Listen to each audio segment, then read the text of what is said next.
The comments and statements made within the show are the opinions of the commentators and their guests and have not been evaluated by the FDA and are in no way an attempt to diagnose, treat, mitigate, cure, or prevent any disease or illness. The contents of the show are not to be construed as medical advice. If you have a health condition or health concern, please contact a licensed qualified healthcare practitioner. Hi there, Nan here for our next episode of Herbal Answers podcast. It's episode 48. My inspiration for all the work involved in collecting, recording, and producing this little podcast is my private practice and all the folks who I see who have really great questions and inquiries in natural health and wellness. This podcast is a platform for a point of view and for sharing perspectives on herbs, supplements, and natural health.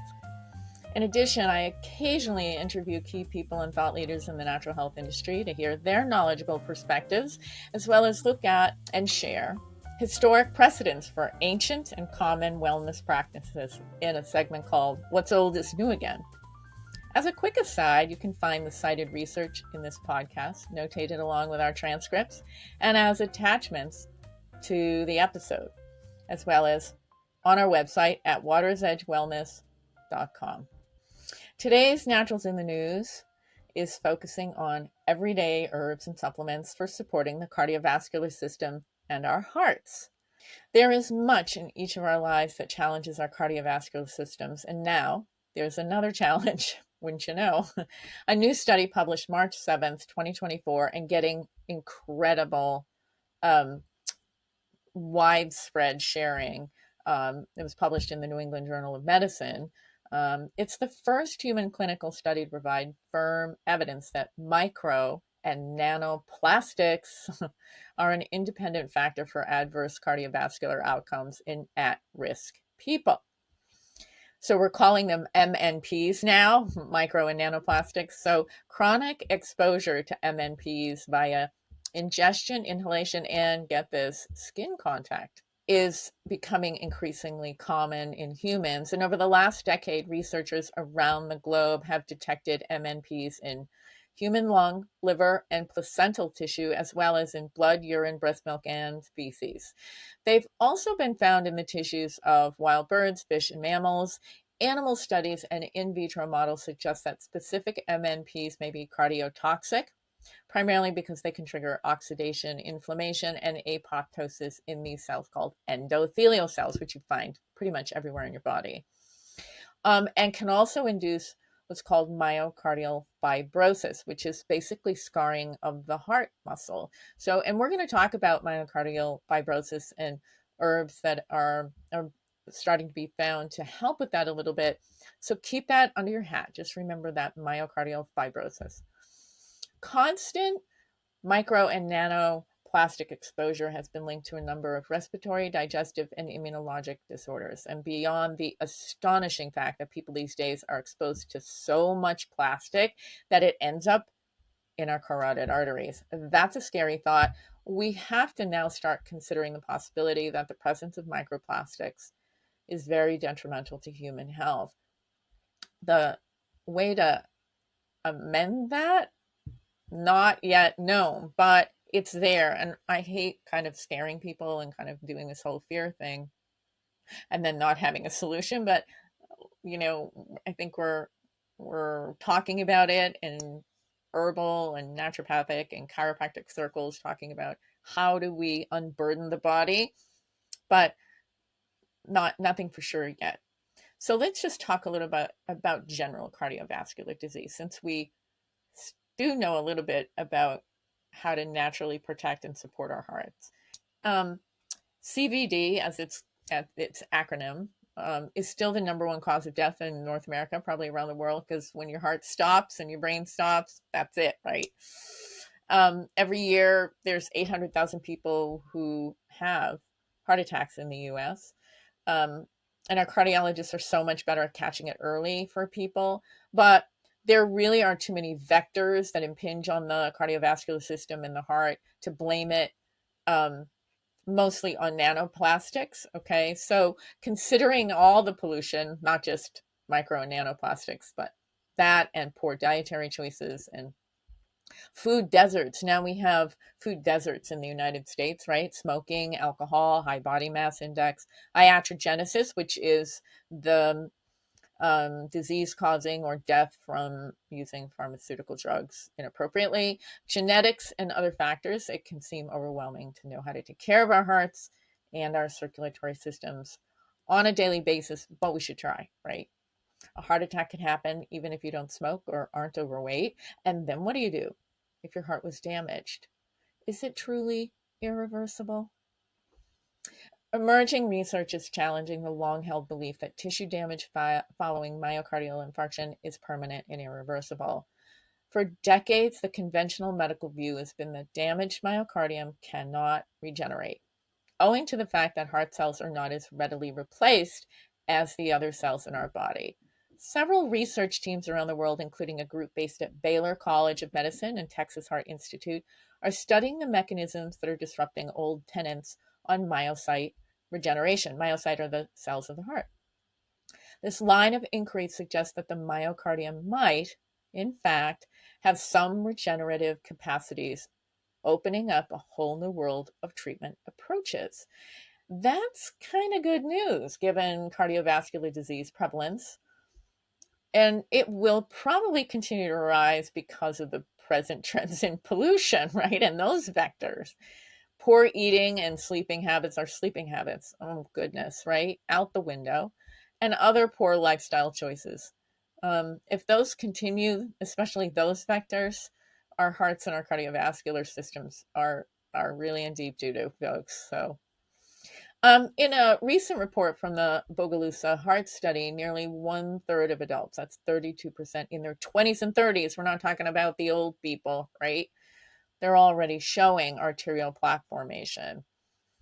Much of the blame for that lies with unhealthy diet and lifestyle. A review of the literature confirms that a vast majority of heart attack patients sustain considerable cellular damage during a myocardial infarction. And COVID-19 can also cause myocardial damage. Many infected people suffer from rapidly developing blood clots, endothelial inflammation, pericarditis, which is inflammation of the sac that surrounds the heart, and myocarditis, right? That's inflammation of the heart muscle itself. Inflammation of the myocardium can lead to cardiomegaly, really giant heart, scarring, and death. I think it's safe to say that our heart and circulatory systems could use an everyday focus, and not just after an event, but really a mindfulness of I'm going to do something every day for my heart and my cardiovascular system. And whatever we do decide to do relative to lifestyle, diet, sleep, stress management, herbs, supplements, they all need to do no harm in both the short and the long term time frames. A lot of people can overexercise and that can do damage. So there's right, there's that saying, right? It's like the Goldilocks and the Three Bears people, right? It's got to be just right, right? Not too much, not too little, just right. What's important to focus on are the building blocks of nutrition and tonic everyday herbs, things that we know that are gentle, that we can do something every day. I'd like to start with the heart herbs or the cardiovascular herbs, since I'm a registered clinical herbalist and the plant people are my first go-to when I think about daily, gentle, and safe support of the entire cardiovascular system. I often think of teas because teas can be delicious, drinkable. They hydrate as well as do all these other wonderful, lovely antioxidant things.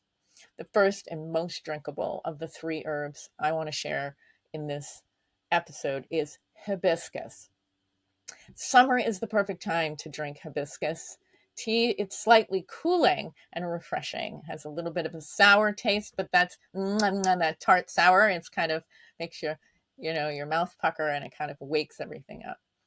The flowers of hibiscus contain many beneficial bioactive compounds such as phenolic acids, flavonoids, anthocyanins, and organic acids. These beneficial compounds act as antioxidants, which protect your body from free radicals. And free radicals cause cellular damage known as oxidative stress. Oxidative stress is believed to contribute to chronic conditions such as high blood pressure, cholesterol, obesity, metabolic syndrome, diabetes, anemia, and even some cancers. There is research that backs up this traditional herbal wisdom. In one study on hibiscus, published in 2013 in a peer-reviewed medical journal called Phytotherapia by Allison Hopkins et al., and entitled Hibiscus sabdarifa, which is its name, in the treatment of hypertension and hyperlipidemia. A comprehensive review of animal and human studies, evidence suggests that the extracts from hibiscus can be effective as a treatment to lower both blood pressure and cholesterol levels over a period of time. They found that when comparing the effects of hibiscus to those of two commonly used ACE inhibitors, the tea was as effective as captopril in lowering systolic and diastolic blood pressure. And that was in one study. And there's many studies now today. There's so much more to say about hibiscus, but you can download my Herbal Answers app. It's free from the Apple Store and now on Google Play Store to read more about this delicious heart herb and how easy it is to get it into your daily diet. Moving on to an herb called Hawthorn. It's also known as Crataegus. It has a long history of use, confirmed safety, and clinical evidence to support its cardiovascular benefits, especially as a heart tonic. There is significant evidence to support its use in clinical cardiology and also by the general public. So it's tonic. It's a tonic herb. You can take it every day. The fruits or the berries, long used in traditional European herbal medicine, are edible and delicious. Both experimental and clinical studies have been conducted since around 1991. Those are our best, the start or the beginning of our human clinical studies. And they've confirmed the activity of hawthorn leaf and flower. You use the leaf and the flower together, and those types of preparations are very active. Noting one placebo-controlled randomized double-blinded study on 30 patients for 8 weeks was performed with hawthorn leaf and flower extract at a dose of 160 milligrams per day. The hawthorn group showed a statistically significant advantage over placebo in all cardiovascular parameters. Wow, pretty amazing. No adverse reactions occurred. Also pretty amazing. Another study provided evidence that hawthorn extract can improve heart function in patients with chronic heart disease. This 8-week, multi-center, double-blind, placebo-controlled study tested the effects of 600 milligrams a day of hawthorn leaf and flower extract. 78 patients with stage 2 heart disease taking hawthorn had significant gains in their stamina and endurance, measured by stationary bicycle, had lower blood pressure and lower heart rates while exercising, pumped more blood at lower pressure. That's significant. Also, patients taking hawthorn had fewer overall symptoms, felt less fatigue, and experienced less shortness of breath. That's pretty spectacular. These are just a couple of the many gold standard blinded clinical trials performed in this remarkable herb. Hawthorn's really easy to get into your diet. You can find it powdered, you can find it capsuled. Speak to your local herbalist about hawthorn and making sure hawthorn's right for you. The third, and certainly not the least herb that I want to share with you today is reishi, also known as Ganoderma lucidum. In Frontiers of Pharmacology in 2023, researchers found mechanisms of action related to the extract of Ganoderma. We're going to call them GLPs, Ganoderma lucidum polysaccharides. That means it's been extracted, usually hot water. They've been used in traditional Chinese medicine prescriptions for clinical treatment for millennia, actually. We found that GLPs ameliorate angiotensin II-induced cardiomyocyte hypertrophy in vitro and attenuated pressure overload-induced cardiac hypertrophy in vivo, so in animal studies. Overall, these results indicated that Ganoderma extracts inhibit cardiac hypertrophy through down-regulating key genes for hypertrophy and fibrosis. Remember how we talked about how fibrosis, that scarring of the cardiac tissue?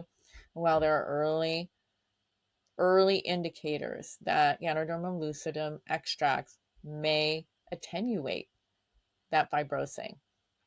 And it also attenuates overload-induced pathological cardiac hypertrophy. So if most of this scientific jargon was a little much for you, the upshot is this is a promising early research on Ganoderma extracts and its implications in supporting a healthy heart, and it will allow for continued scientific inquiry into how and how much extract of Ganoderma is needed in humans, adult humans, to support a healthy heart function in those who have healthy hearts and in those who have damaged hearts. For those who have strong, normal hearts, just know, right? Historically, Ganoderma has been used, I think it's over 2,000 years in the Far East, as a general tonic supporting heart and lungs for longevity. Those are my three favorite herbs. So now let's talk a little bit about some building blocks, otherwise known as supplements, for general cardiovascular support. I want to start with vitamin C because most people are getting vitamin C in their diet. And if you're getting bored of it, don't. Okay. Vitamin C is crucial to the production of collagens, the most abundant proteins in the extracellular matrix. Okay. So the matrix of your cells on the outside, we call them the ECM for short, and therefore the most abundant proteins in the body. The ECM has a fibril structure that provides a framework for tissue organ morphogenesis, something that arises, right? Growth, as well as regeneration after injury. So this is really important if you have some heart damage, right? But just to protect yourself, what a good idea. Vitamin C impacts the ECM homeostasis. That's the process of balance in the inside the cell and outside the cell. It regulates that collagen synthesis and the maturation of the cell. It also is an incredible antioxidant, and it's able to help prevent damage caused by free radicals. In the context of our cardiovascular system, vitamin C's antioxidant capacity may mitigate endothelial damage following a heart attack or a viral infection that's attacking the heart, such as COVID-19. Vitamin C is also influential as a cofactor in many enzymatic reactions that determine how stem cells differentiate during tissue repair. It therefore plays an important role in both the production of myocardial cells and in cellular repair and replacement. The next nutrient is vitamin E. Vitamin E is particularly effective in protecting and repairing cell membranes due to its strong antioxidant properties. You have to remember that vitamin E is not just tocopherols, but it should be a combination of tocopherols and tocotrienols. So look for that type of vitamin E supplement. But the benefits of vitamin E, both the tocotrienols and tocopherols in particular, in the treatment of heart disease, vascular disease, brain disorders, and fatty liver disease are very well documented. Okay, so it's not like this is brand new science. It's over 50 years of really extensive research. Vitamin E is also an efficient scavenger of reactive oxygen species, specifically targeting lipid oxidation. It can prevent oxidized fats from damaging DNA. Vitamin E also helps to extend the antioxidant neutralizing capacity of vitamin C, making these two nutrients taken together a powerful 1-2 punch. It's a good idea to have them together, right? You can find antioxidant supplements that have vitamin E complex, not just tocopherol, but tocotrienols and tocopherols with vitamin C. Okay, so good idea to do. I really think it's very important if you're trying to support your cardiovascular system.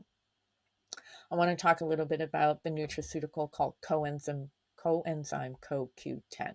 Okay, so CoQ10, if you haven't heard of it, this is a very valuable nutraceutical. It has a proven track record for the prevention and treatment of hypertension, ischemic heart disease, myocardial infarction, heart failure, viral myocarditis, cardiomyopathies, dyslipidemia, obesity, type 2 diabetes, and other cardiometabolic conditions. CoQ10 can have significant impact on your entire cardiovascular system, but most importantly, your heart. It improves cardiomyopathy related to genetic or acquired dysfunctions, especially in the left ventricle or mitral valve. Generally speaking, a daily dose of 200 milligrams ameliorated fatigue and shortness of breath in heart patients. It reduced posterior wall thickness to the heart and improved mitral valve function.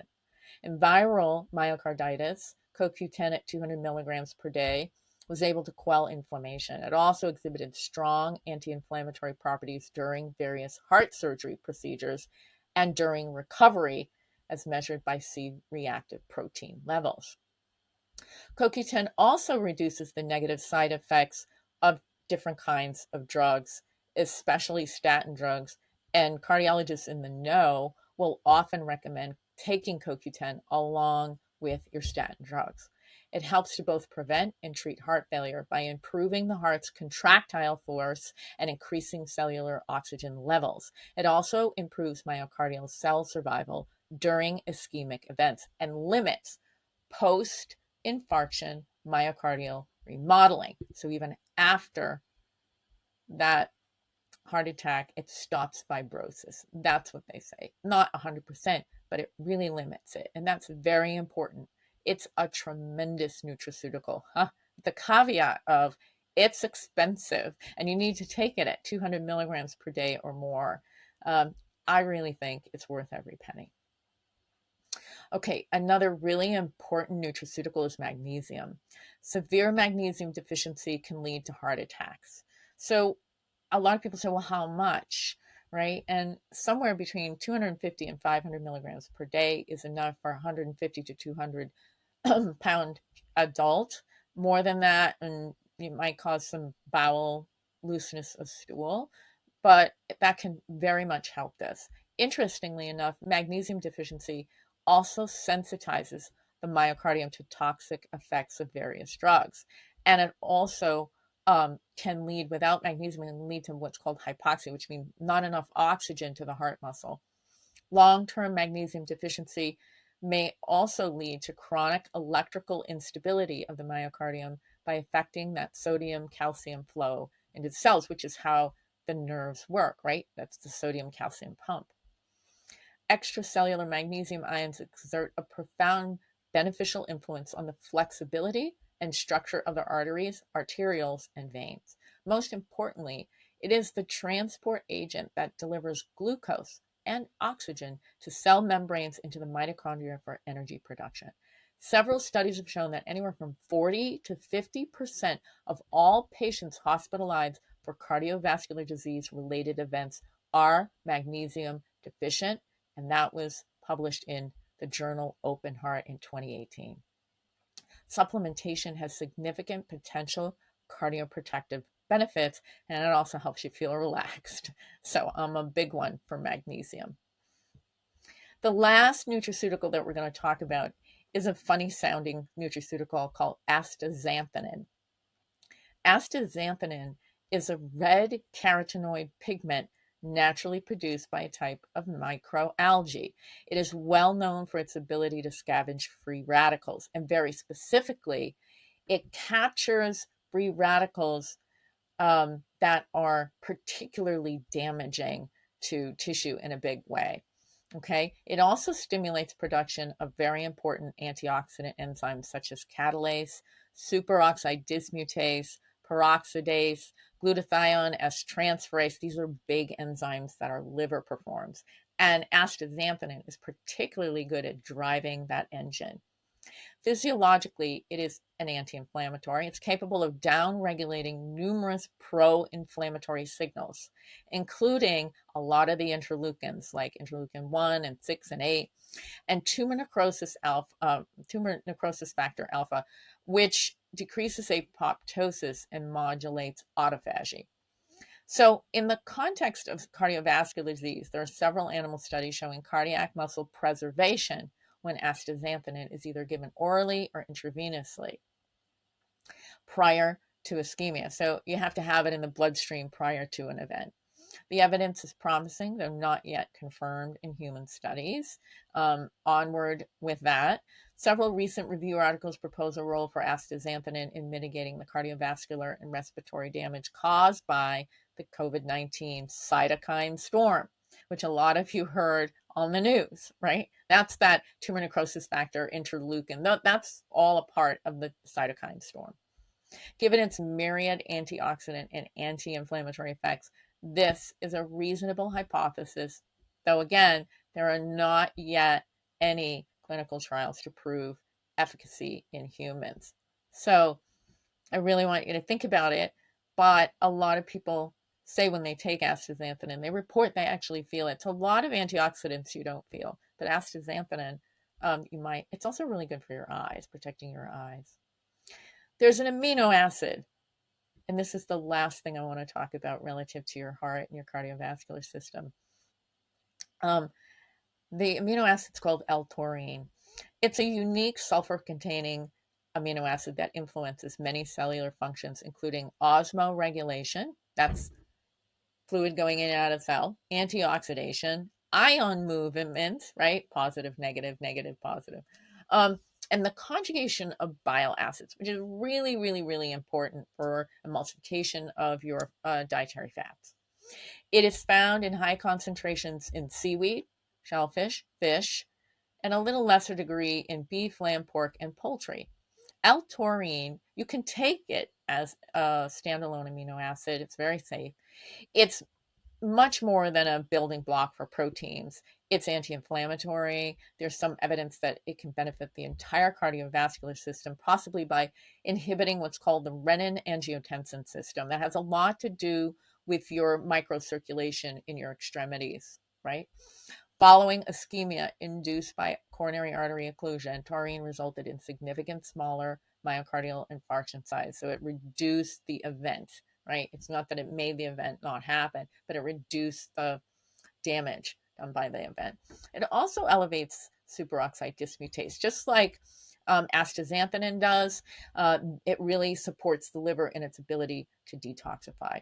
And it also decreased, taurine also decreased interleukin and tumor necrosis factor alpha, which again, that's those cytokine storms, right, that we've talked about.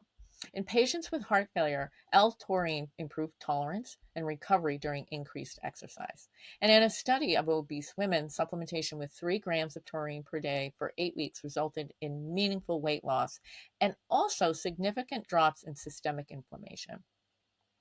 In another study, continued supplementation with L-taurine corrected cardiomyopathy by restoring mitochondrial function and improving cardiac energy metabolism. Whew, that was a lot. There's a lot we can do, right? There's so much, and so they're all so simple. They're very basic. They're all really safe. Amino acids, you want to take at least a gram a day, but you can choose astaxanthin. You can choose vitamin C, vitamin E, magnesium. Good idea. If you're already doing those things, guess what? You're already doing something so wonderful for your cardiovascular system and for your heart. Okay, this episode is fast coming to a close. And if you're wondering who I am, I'm Nan. I've had a complementary health and herbal clinic, both part time and full time for more than 30 years, on and off. I am now 100% in my practice full time. And I'm focused on difficult to treat conditions. I like to work with the whole person, and I like to help people create balance and reach their wellness goals. In addition, I've been a spokesperson in my past. My past. I've been and it does feel like a past lifetime. I've been a spokesperson and educator in the natural products industry for more than 25 years. I did that for some of the more reputable and well-known companies. I've seen behind the curtain of Oz, right? I know what's going on back there. Some of it's incredible and some of it's dubious. So you really do have to know your companies well.